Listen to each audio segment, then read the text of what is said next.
I never thought much about substitute teaching. I figured it would be easy money until I landed a full-time job. I was wrong. What happened at Willow Creek Middle School still lingers in my head. I don't talk about it much, but some nights when it's quiet, the memories sneak back. It was early fall. I just signed up as a sub in a rural district in Ohio, the kind of place where the town's only gas station doubled as a diner and where every teacher knew every student by name. The school building was old but clean, those white-tiled hallways and beige lockers you see in every American school. The principal, Ms. Mallory, was polite but distant. She handed me a clipboard and said, "You're in room 106. 8th grade. Just pass out the worksheet. If they act strange, ignore it." I gave a polite laugh.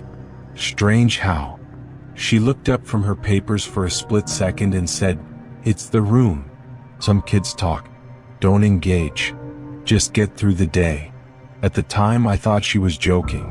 Room 106 was at the far end of the east wing. The walk felt longer than it should have. The hallway narrowed slightly, and the lights above buzzed louder than usual.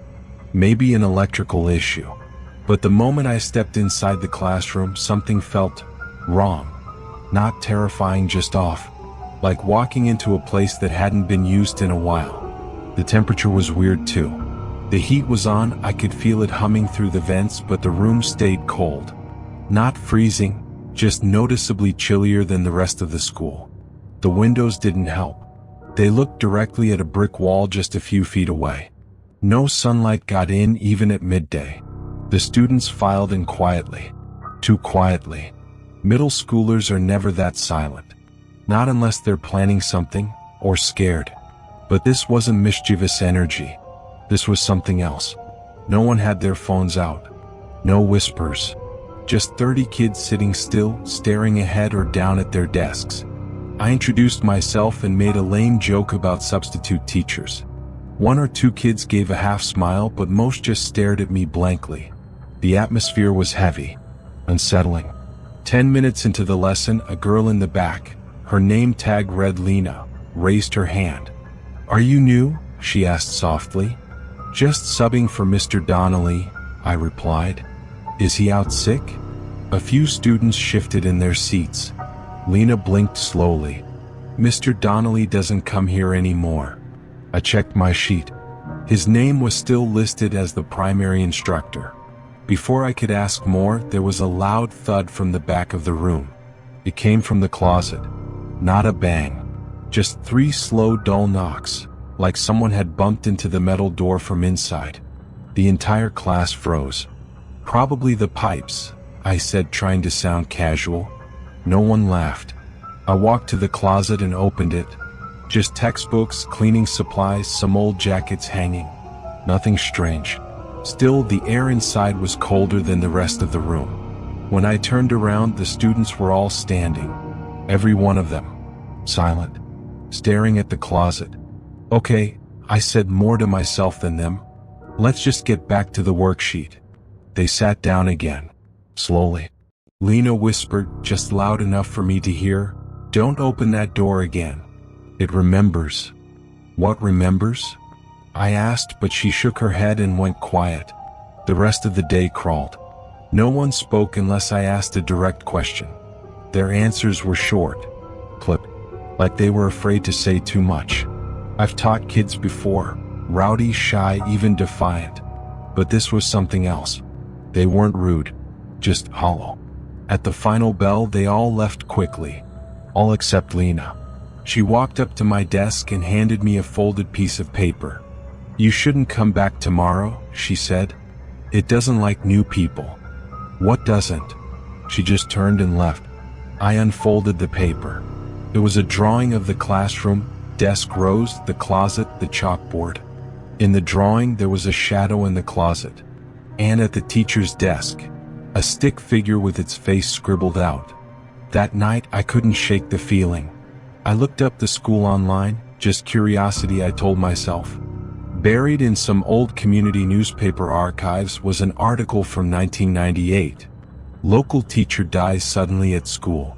Students report flickering lights, faint noises before collapse. No foul play suspected. The teacher's name? Mark Donnelly. The same one I was supposedly subbing for. The next morning I returned to the school.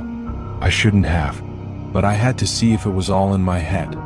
Room 106 was colder than before, and emptier. Only 6 students showed up. Lena wasn't among them. I asked where she was. A boy said flatly, "She's gone." Gone where? No answer. Another student, a quiet boy near the front, muttered, "It takes someone every few years." I stared at him. What takes someone? He just pointed toward the closet. That's when the lights flickered. The knock came again. 3 soft taps. Not loud, but heavy. I backed away from the closet and tried the classroom door. It opened, thankfully. I stepped out into the hallway, but it was empty. No students. No noise. I walked straight to the principal's office. Ms. Mallory was there, typing something. She didn't look surprised to see me. I told her everything. She just listened, then finally said, "That room should have been closed a long time ago, but we're short on space. The board won't approve the budget to seal it." "That doesn't explain what's going on in there," I said. My voice sounded too loud. She nodded slowly. "You're not the first sub to bring it up. Most don't come back. You shouldn't either." She handed me my check and that was it. I didn't go back. That was 3 weeks ago. Now I've been having trouble sleeping.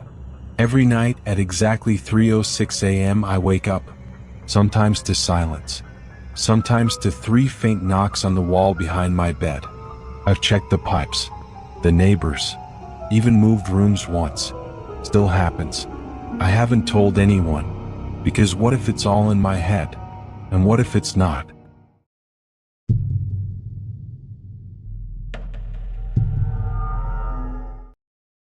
I never really believed in haunted schools. I always thought those stories were exaggerated, urban legends passed down by bored kids. That changed during my sophomore year at Elkridge High, a small-town school in Colorado with more history than funding.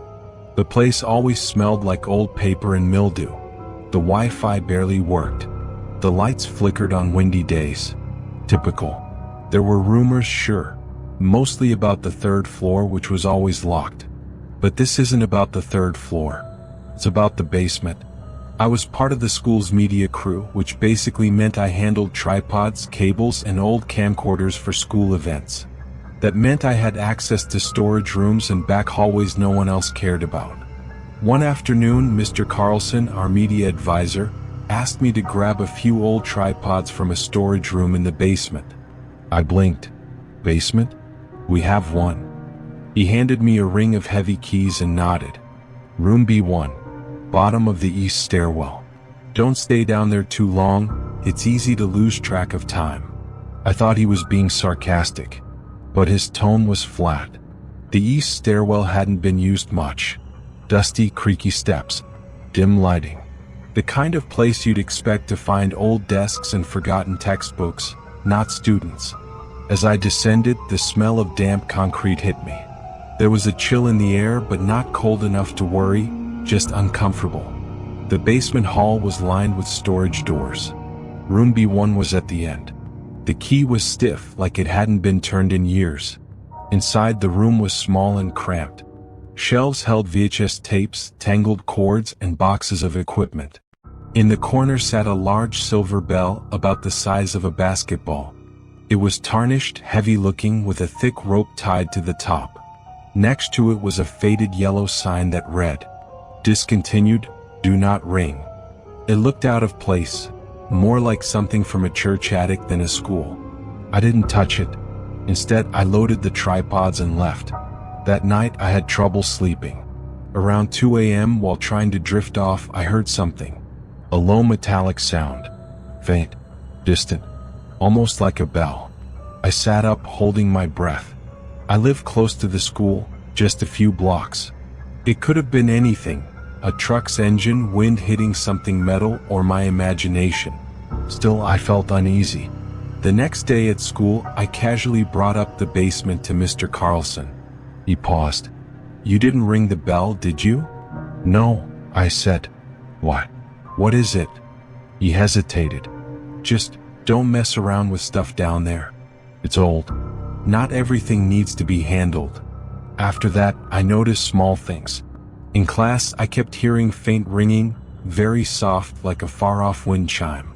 Once, during fourth period, I thought I heard static coming through the intercom, followed by a garbled whisper. But no one else reacted. Probably a glitch, I thought.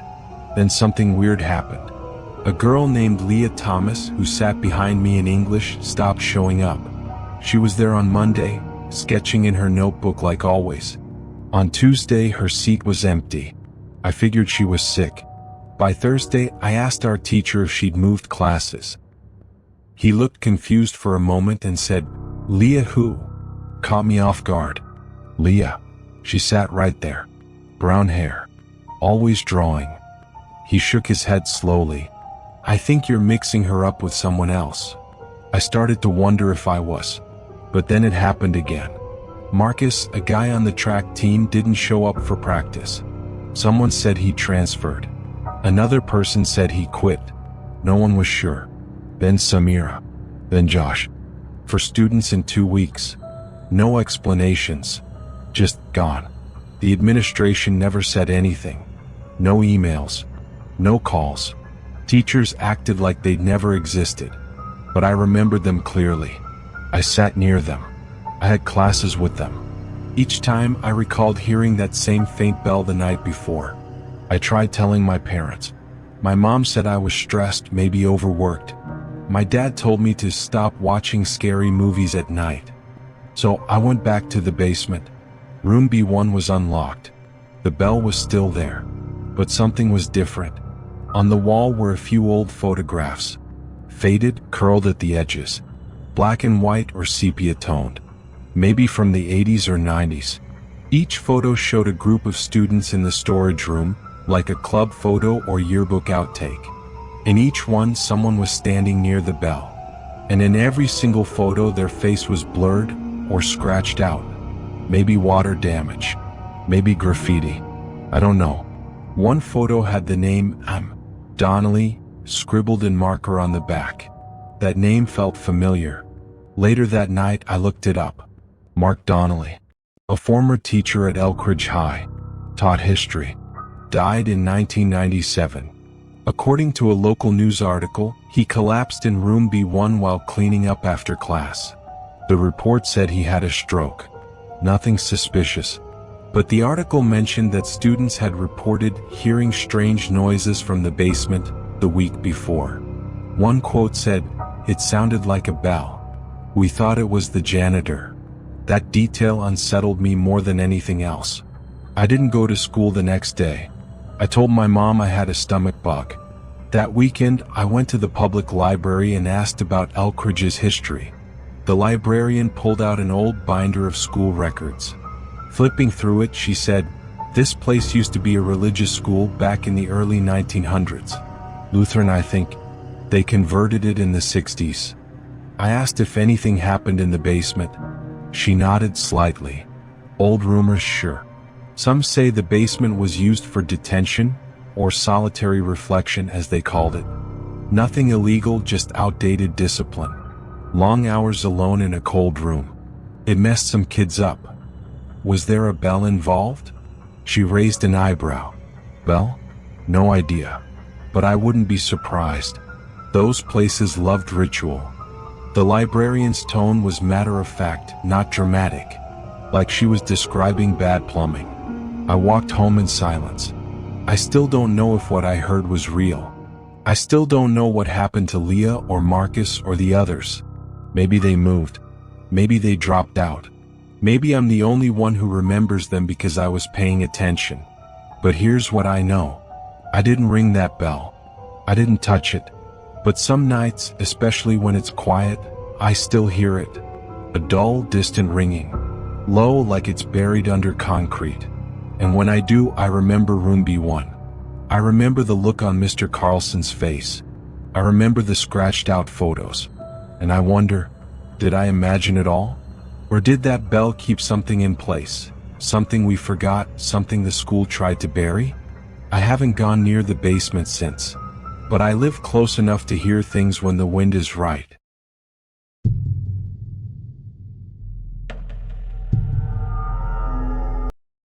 It started with a locker. Number 184 to be exact. The one right next to mine. My name's Tyler. I'm a junior at Ridgemont High in Missouri. It's not a bad school. Just old like most schools in towns nobody's heard of. Creaky doors, stained ceilings, and hallways that always smell faintly like bleach and burnt popcorn. Locker 183 was mine. 184 was empty for the first 2 months of the semester. It had a dent in the top corner and a busted vent. Sometimes it rattled when people walked by, like something inside shifted. I figured it was just rusted or loose. Then one Monday morning in October, someone finally got assigned to it. His name was Nolan Price. Skinny, pale kid. Wore oversized hoodies even when it was warm. Barely spoke in class. Transferred from a school about 2 towns over. No one really knew why. He opened his locker slowly, like he expected something to jump out. I remember that.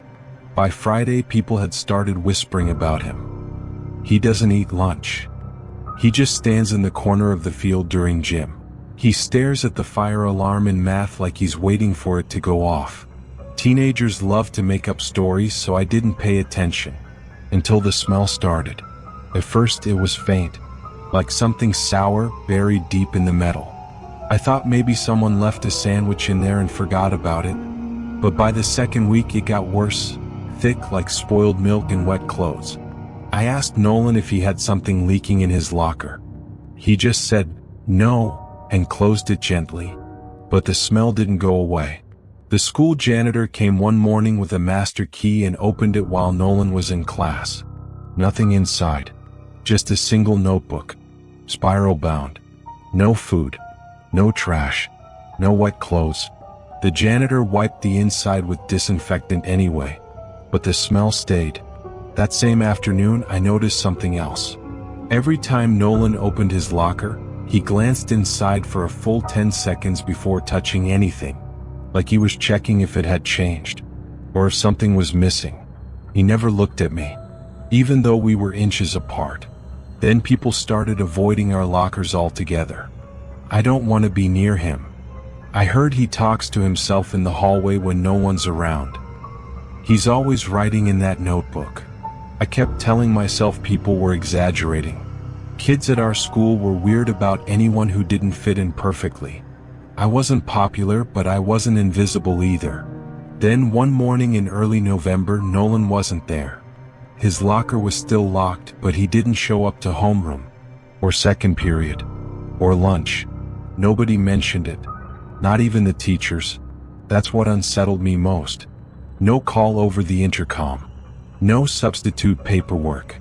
No empty desk in class. It was like he hadn't existed. But his locker was still there. Still locked. Still stinking. That same day when I opened my locker, a folded note fell out. It was tucked between my history textbook and a torn folder. The paper was cheap, gray, and soft like it had been folded a long time.